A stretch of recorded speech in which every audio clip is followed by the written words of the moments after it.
Bonjour, je vous propose dans cette petite vidéo de vous faire un petit retour d'expérience de manière très humble sur une opération que j'ai vécue dernièrement, la pose d'implant myopique ICL. Voilà, je me suis dit que ça pouvait peut-être vous intéresser si, comme moi, il n'y a pas si longtemps, vous êtes en quête de retour d'expérience par rapport à ce type d'opération. Alors c'est parti. Quelques mots d'abord sur moi en très bref, sur ma situation. Alors, j'ai suis myope depuis quasiment toujours, avec une myopie qui est forte, en plus couplée à un léger astigmatisme. En gros, j'étais à moins d'idioptrie par œil, donc c'est quand même conséquent. Les lunettes ont toujours été pour moi quelque chose de pesant, ça a toujours été un complexe, voilà, quelque chose de vraiment vécu comme un handicap.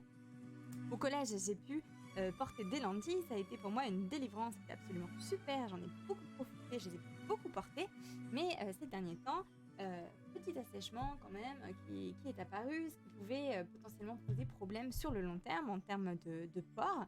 Et puis voilà, toujours ce rêve que je caresse depuis l'enfance, le rêve d'être opérée et de me débarrasser de cette fichue myopie. D'où pendant des années, l'attente de la stabilisation de ma myopie qui a fini par enfin survenir, voilà, autour de la trentaine. Et donc l'idée m'est revenue dernièrement de me lancer dans cette opération, de voir ce qu'on pouvait faire. Voilà, donc j'ai consulté mon ophtalmo qui m'a dirigée vers un spécialiste de sa connaissance sur Paris pour un examen plus approfondi. Voilà. Petite photo de moi avec et sans lunettes, donc ici avec lentilles, ici avec lunettes. Pour moi, il n'y a pas photo, je préfère largement mes yeux sans les lunettes. Quelle horreur! Alors, c'est parti, enquête, prise de rendez-vous avec l'ophtalmo-chirurgien pour un bilan préopératoire. Rendez-vous qui sera suivi quelques temps plus tard d'une deuxième rencontre qui me permettra de poser à cet homme toutes mes questions, puisque, croyez-moi, quand vos yeux sont en jeu, eh bien des questions vous en avez et elles ne vous viennent pas forcément sur le coup, donc il faut retourner, aller à la pêche aux informations. Et d'ailleurs, c'était vraiment important de choisir un ophtalmo-chirurgien qui va être à l'écoute par rapport à ça, qui saura vous accorder du temps, qui saura vous informer et vous rassurer. Voilà. Alors, ce qui ressort de ce bilan préopératoire me concernant, c'est que les caractéristiques de mon œil, de ma cornée, et ma myopie très forte se prête mal à l'opération la plus fréquente et en fait aussi la moins chère, qui est l'opération par laser. Donc ça, c'est pas possible. Le chirurgien estime que, éventuellement, ce serait jouable, mais c'est à ses yeux beaucoup trop risqué et donc, évidemment, je me plie à son avis. Heureusement, il a une autre piste à me proposer qui est l'implant myopique ICL. Voilà, et qui serait tout à fait compatible avec la configuration de mes yeux. Alors, je ne suis pas du tout une spécialiste de tout ce qui concerne l'œil et l'intérieur de l'œil, pas du tout. Donc, je vous explique les choses vraiment en très bref par rapport à cet implant myopique. Il faudra ensuite creuser par vous-même les informations sur Internet ou avec un professionnel, tout simplement.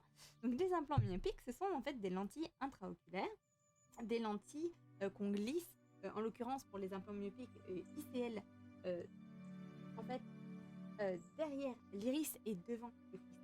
L'idée, c'est que cette lentille puisse focaliser les rayons lumineux que l'œil reçoit sur la rétine afin de pouvoir enfin voir net. Donc, petite incision de l'œil, on glisse cette lentille dans votre œil. Voilà, donc c'est un geste évidemment extrêmement précis et technique qui explique aussi qu'il n'y a pas forcément tant de spécialistes que ça de ce type d'opération. Type d'opération d'ailleurs pas très fréquent, puisqu'elle concerne environ 5% des patients qui se font opérer seulement. Voilà, c'est vraiment le laser qui se taille la part du lion. Alors, il faut savoir quand même qu'il y a c'est vraiment quelque chose qui m'est apparu comme un sacré avantage là, de cette technique des implants myopiques, d'autant plus que je ne pouvais pas me faire opérer autrement.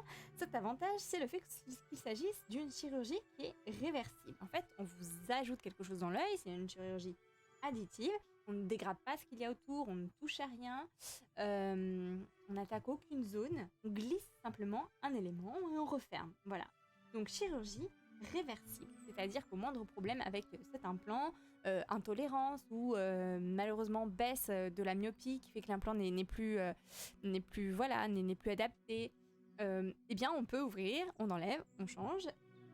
Ou on enlève tout court, on retrouve sa configuration d'œil d'origine. Voilà, donc évidemment l'idée c'est pas de se dire allez bientôt j'enlève tout ça et puis on n'en parle plus, mais bon on peut se dire que en cas de problème on peut revenir en arrière et c'est quand même une sécurité. Par ailleurs, si jamais il s'avérait que l'implant myopique ne permettait pas sur le long terme de corriger la vision. Si la myopie ou des problèmes de vue reviennent, il faut savoir qu'ils sont compatibles avec, par exemple, un nouveau port de lentilles. Si vous les tolérez encore, vous pouvez coupler la correction avec l'implant intraoculaire plus lentille par-dessus. Évidemment, vous pouvez aussi reporter des lunettes, même si c'est pas l'objectif. Mais voilà, il y a des personnes qui, après l'opération, devront quand même garder une petite correction en plus, ou petites lunettes. Voilà. Moi, par rapport quand même aux grosses lunettes que je devais porter, je m'étais dit que si jamais vraiment la correction n'était pas impeccable, bon, au moins mes lunettes seraient potables, quoi. Voilà. Voilà pour ces quelques petits éléments. Quelques éléments de calendrier maintenant, on y revient pour vous montrer un petit peu comment les choses peuvent s'enchaîner, sachant que cet enchaînement s'est fait de manière assez rapide me concernant, de mai à juillet, voilà, des premiers rendez-vous aux opérations, sachant que ça aurait pu aller encore plus vite, étant donné que tout ceci, moi je l'ai fait en période de pandémie et de relatif confinement. C'est un peu compliqué. Voilà. Alors, je me suis fait opérer en juillet, l'un œil après l'autre, hein, on ne fait pas les deux en même temps pour des raisons de sécurité aussi. Ces opérations se font à environ 15 jours d'intervalle. Opération d'un premier œil le matin, suivi d'un contrôle avec le chirurgien l'après-midi pour vérifier que tout va bien, notamment au niveau de la tension oculaire. Et ensuite, une quinzaine de jours plus tard, opération du deuxième œil plus contrôle. Voilà. Il faut savoir qu'il y a ensuite un traitement post-opératoire précis avec des gouttes à se mettre pendant un mois et une coque à porter le jour de l'opération et quelques nuits après, je vais y revenir. Alors, je zoome sur le jour de l'opération. Pour moi, tout s'est fait dans une clinique parisienne, comme vous pouvez le constater. Tout s'y est bien passé d'ailleurs. Tout a été très bien géré. Voilà. Alors, pour vous donner un petit peu une idée du déroulé des événements, pour ma part, j'ai été convoquée à 9h30 à chaque fois et je suis sortie aux alentours de 13h. Donc voilà, quelques heures quand même, mais c'est pas énorme vu les enjeux de l'opération. Le jour de l'opération, vous devez, quelque temps avant de passer sur la table d'opération, vous mettre des gouttes qui vont notamment servir à dilater votre pupille. Voilà, ça marche très très bien, ça vous donne un regard de folie. Voilà. Alors pour ma part, j'ai subi une anesthésie générale pour cette opération, ce qui fait qu'il a fallu que je sois à jeun, donc ça m'a bien arrangé d'être opérée, on va dire, matinalement. Voilà. Cette opération peut aussi se faire sous anesthésie locale. Pour ma part, mon chirurgien préférait opérer sous anesthésie générale. Je l'ai suivi sans problème. Je voulais surtout pas mettre des bâtons dans les roues du chirurgien. S'il voulait que ce soit comme ça, eh bien c'était comme ça. Voilà. Et puis ma foi, ça m'a quand même bien arrangé d'être complètement inconsciente lorsqu'on a commencé à m'ouvrir l'œil. J'ai pas vu grand chose de ce qui s'est passé dans le bloc et c'est très bien comme ça. On vous ouvre quand même l'œil. Bon, bref. Voilà. J'ai passé environ 2 heures au bloc, sachant que l'opération elle-même est très rapide. Elle dure une quinzaine de minutes, mais il y a toute la préparation autour à gérer, l'anesthésie, etc. Voilà. Et ensuite, retour au box, environ 1 heure, le temps de reprendre un petit peu ses yeux. Voilà. Petite photo de moi juste après l'opération de mon premier œil. Bon, photo un petit peu hideuse, c'est pas très glorieux, mais ça vous donne une idée de comment vous allez ressortir. Vous sortez d'abord avec une magnifique coque scotchée plus ou moins élégamment sur votre œil et qui est quand même un petit peu fatigué pendant, en tout cas en ce qui m'a concerné, pendant quelques bonnes minutes, voire bonne heure, 2 heures. Difficile d'ouvrir l'œil, on n'a pas envie en fait, l'œil est un peu mou, un peu fatigué. Mais quand vous commencez à ouvrir, à lever votre paupière, le miracle commence à se produire puisque vous vous rendez compte que vous voyez, malgré la coque qui vous opacifie un peu la vision, vous vous rendez compte que vous voyez beaucoup mieux qu'avant. Alors la récupération de la vue se fait dans la journée ou les jours qui suivent, ça se fait rapidement. Pour ma part, ça a été très rapide et surtout pour le premier œil, il y avait vraiment un effet magique. Vous vous rendez compte que vous voyez des choses que vous n'avez jamais pu voir auparavant de la sorte. Donc, génial. Voilà, génial. Petite photo au niveau récupération. Moi, avant opération, donc avec lentilles qu'on peut voir ici, et après l'opération, en l'occurrence, c'est une photo du lendemain. Pourquoi ces photos? L'idée, c'est de vous montrer qu'en fait, eh bien, certes, opération, il y a eu, mais on ne voit rien. On est quasiment dans du ni vu ni connu, ce qui est absolument hallucinant. On a quand même ouvert l'œil. Vous voyez, tout va bien. Il est en forme. Petite précision par rapport à l'opération de mon deuxième œil, même si ça peut paraître anecdotique, ça peut inquiéter quand même. Vous voyez, ici mon œil, que je fais l'effort de bien ouvrir en grand, c'est pas si évident. Il y a une petite hémorragie ici qui est due à l'incision qui a été faite. Là, c'est l'implant, donc c'est quelque chose de parfaitement normal. Enfin, même on peut être étonné qu'après une telle opération, on ne voit absolument rien, aucune trace dans l'œil. Ça m'avait étonné pour le premier œil. Bon, pour le deuxième, j'ai compris. Alors, j'ai compris que des traces, il pouvait y en avoir. En l'occurrence, cette petite hémorragie, pas grave du tout, qui n'a même pas eu besoin d'être traitée, s'est résorbée en 2 bonnes semaines. Voilà, petit à petit. Bon, c'est pas gênant du tout. En plus, on voyait même pas, on voyait rien du tout. En termes de rougeur, quand j'avais une ouverture normale de l'œil. Voilà. Je vous remontre un petit schéma que j'ai emprunté sur internet. Merci à ceux qui l'ont conçu. Vous voyez ici donc une coupe de l'œil avec le fameux implant qu'on met derrière l'iris et devant le cristallin et qui va permettre de focaliser la lumière sur la rétine pour voir correctement. Alors, c'est quand même quelque chose qu'on vous glisse dans l'œil. L'une de mes interrogations avant de subir l'opération était la suivante. Est-ce que cette lentille intraoculaire allait changer mon regard? Est-ce qu'on allait pouvoir la voir et se dire « Oh là là, mais elle a des yeux bizarres ?» Enfin, vous voyez, est-ce que ça allait dénaturer le regard?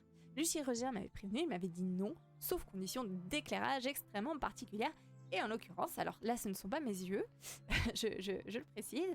En l'occurrence ici il doit y avoir un éclairage bien particulier. Ce sont des photos que j'ai trouvées sur internet qui vous montrent en fait comment vous voyez, se met ce fameux implant, ce que ça donne. Mais voilà, j'ai bien vérifié, j'ai bien examiné mon œil sous toutes les coutures. Après opération, on ne voit absolument rien de tel dans votre œil. On est vraiment sur du ni vu ni connu, c'est-à-dire beaucoup mieux que les lentilles de contact. Pardon. J'en arrive maintenant au traitement post-opératoire que j'ai déjà évoqué très brièvement. Alors, comme je l'ai dit, il y a des gouttes diverses à s'injecter dans l'œil pendant 1 mois après chaque œil. Donc, en gros, comptez 1 mois et demi pour que le tout soit réglé. Vous voyez les différentes gouttes, 3 types de gouttes différents pour ce qui m'a concerné et tout un tas de compresses pour éponger tout ça. Voilà. Alors, pas d'eau dans l'œil, bien sûr. Faire bien attention lorsqu'on se lave, notamment. Pas de maquillage non plus pendant 1 mois, à savoir pour les dames parce que ça peut être assez contraignant. Pas de sport aussi qui pourrait impliquer des chocs ou des contacts avec les yeux, du type gym ou autre. Et évidemment, pas de natation à cause de l'eau. Voilà.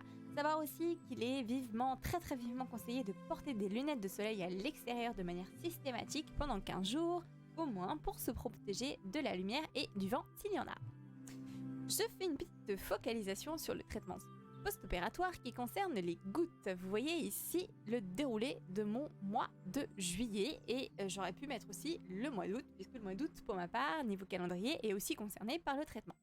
Juste pour vous donner une idée de ce à quoi ça ressemble. Alors moi j'étais un petit peu stressée à l'idée de peut-être manquer le coche au niveau des gouttes parce qu'il y en a 3 sortes et il fallait en mettre plusieurs fois par jour, sachant que le nombre de fois par jour varie au cours du traitement.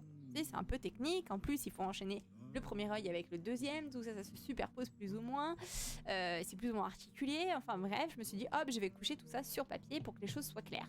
Vous voyez ici à chaque fois une couleur par type de goutte, voilà, ce qui nous donne un petit côté arc-en-ciel. Vous voyez que c'est assez chargé, alors au début on peut se dire oh mon dieu, ça va être très fastidieux, je vais peut-être m'en mêler avec tout ça, et en fait ça passe très bien, ça devient une routine. Bon, il faut être chez soi, ça aide quand même.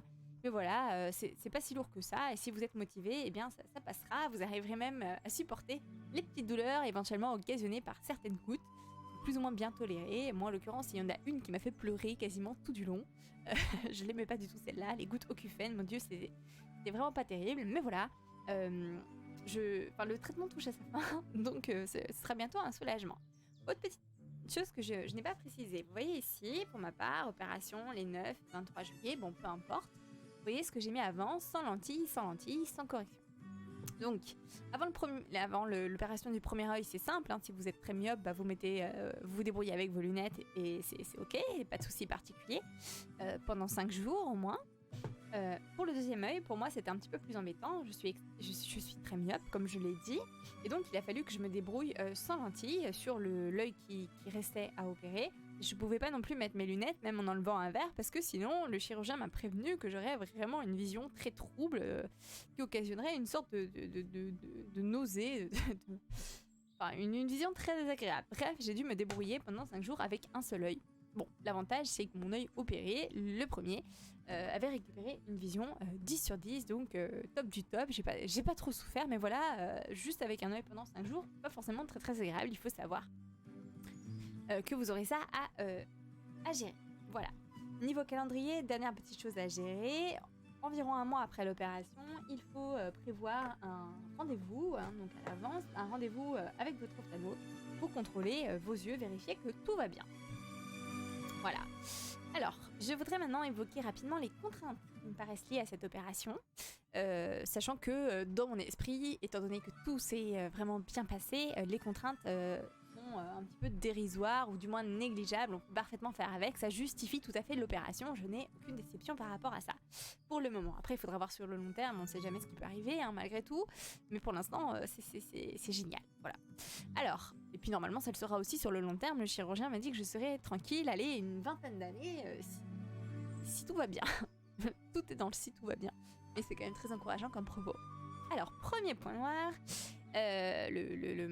voilà, c'est le coût. Hein. C'est une chirurgie qui coûte très cher, qui n'est pas couverte parce qu'en fait, la myopie est considérée, la chirurgie de la myopie est considérée comme une chirurgie de confort, même si vous êtes très très myope. Voilà, donc c'est quasiment tout pour votre poche, sauf si vous avez une bonne mutuelle, ce n'est pas vraiment mon cas. Et de toute façon, pour les implants myopiques, la couverture est quand même assez dérisoire. Bref, pour ma part, il a fallu compter bien 5 000 €. Donc vous voyez, c'est quand même conséquent. 5 000 € en tout qui sont répartis entre évidemment la rémunération bien légitime du chirurgien, les implants myopiques, environ 1 000 € par implant pour ma part, et les frais de clinique, 600, 700 €, voilà. Bon, donc ça a un coût, il faut le savoir. Il faut aussi avoir du temps pour soi, comme vous l'avez sans doute compris, déjà pour les 2 journées d'opération, mais aussi pour les rendez-vous à prévoir le lendemain de l'opération. Il faut aussi savoir qu'il faudra porter des lunettes et où... Enfin non, des lunettes avant votre première opération. Ensuite, il y a un moment, vous allez vous retrouver avec un œil opéré et puis l'autre qui devra se débrouiller sans correction. Donc ça peut être handicapant en fonction de vos activités. Voilà, il y a aussi tout le traitement post-opératoire qui est quand même assez prenant. Ça se fait très bien hein, une fois qu'on a pris le coup. Mais voilà, tout dépend de votre situation. Ça peut être un petit peu gênant.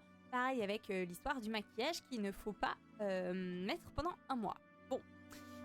Pour ma part, comme je me suis fait opérer quand même assez loin de mon domicile à Paris, ça a engendré pas mal de déplacements, ce qui était quand même un peu gênant, mais le périph' parisien, c'est quand même tout un poème.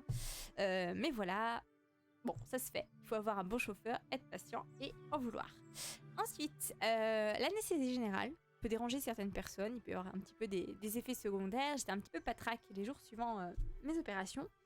Mais c'est pareil, c'est transitoire. Donc si c'est transitoire, et pour récupérer la vue, c'est quand même peu à payer, je trouve. Pour l'anesthésie, je parle pas du coup, qui est conséquent. Dernier point sur lequel je vais m'attarder un tout petit peu plus, c'est l'existence avec ces implants myopiques de halo. Alors ça varie un petit peu en fonction des personnes. Ça c'était une sorte d'effet secondaire, d'effet associé en fait aux implants que le chirurgien m'avait bien expliqué avant de subir l'opération. Bien sûr, je m'étais un peu questionnée là-dessus. Bon, il m'avait dit que si j'étais chauffeur de nuit, ce serait compliqué de faire cette opération en raison des fameux halos que ça peut provoquer. Alors, les halos, c'est pas forcément facile à expliquer ce qu'on ressent, d'autant plus qu'ils surviennent parfois de manière un petit peu imprévisible, ou qui me semblent pas forcément très très rationnelles, ou pas encore très explicables, mais j'ai pas encore trop de recul par rapport à l'opération. Alors, j'ai pris 2 photos pour vous expliquer un peu ce qui peut se passer. Imaginons que vous êtes au volant, vous conduisez, il y a les phares des voitures devant, voilà, des éclairages divers. Vous pouvez vous retrouver avec des auréoles. En fait, vous voyez, ça ferait un peu ce mouvement-là, je vous le montre, à l'écran. Des mouvements circulaires plus ou moins grands. Alors, cercle fin, mais cercle quand même, ce qui peut éblouir. Bon, ça n'empêche pas de conduire pour ma part, j'ai pas eu de problème. Mais voilà, il faut le savoir parce que ça peut perturber dans les tunnels aussi. Voilà, l'éclairage aussi, de jour comme de nuit d'ailleurs, un peu engendré. Vous voyez ce type de halo, je fais le mouvement avec ma souris, grand cercle. Voilà, vous pouvez aussi avoir ça dans les intérieurs, chez vous. Une lampe qui peut provoquer ce genre de halo, plus ou moins prononcé. Voilà. Idem pour le soleil, évidemment, mais normalement, vous n'allez pas trop regarder le soleil, mais même si vous fuyez le regard, vous pouvez avoir une espèce de grande auréole qui vous donne une vision très originale autour. Voilà. Il faut le savoir, il faut pas être surpris. J'avais une vision aussi, je dois le dire, c'était quelque chose qui m'avait surprise. En regardant la télévision, quand j'avais... Enfin, juste après l'opération de mon premier œil, en fait, je m'étais rendu compte, quand je regardais avec l'œil opéré seulement, que j'avais une sorte d'étirement des lumières par rapport à ce que je voyais à l'écran. Ça faisait un peu barbouiller, enfin c'est très difficile à expliquer. Une lumière un peu étirée. Sur l'écran, je me suis dit quelques instants, oulala, mais qu'est-ce qui va se passer avec mon deuxième œil? Est-ce que ça va être tout barbouillé comme ça? Ça m'avait stressée. Mais finalement, avec les 2 yeux, tout s'équilibre avec les 2 yeux opérés. En tout cas, c'est ce qui se produit pour ma part. Je ne sais pas si c'est quelque chose de généralisé. En tout cas, si c'était vraiment un effet secondaire très gênant, très handicapant, même dans ce genre de situation quotidienne, je pense que ça se saurait et le chirurgien alerterait vraiment là-dessus.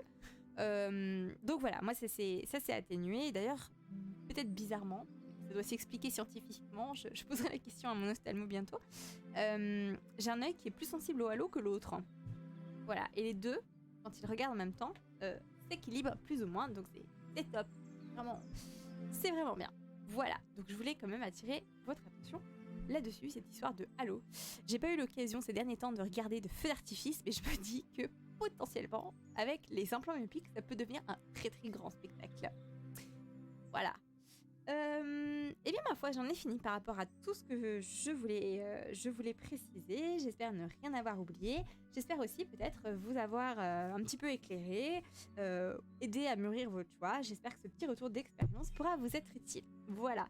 Bonne journée à vous et peut-être bonne opération à venir.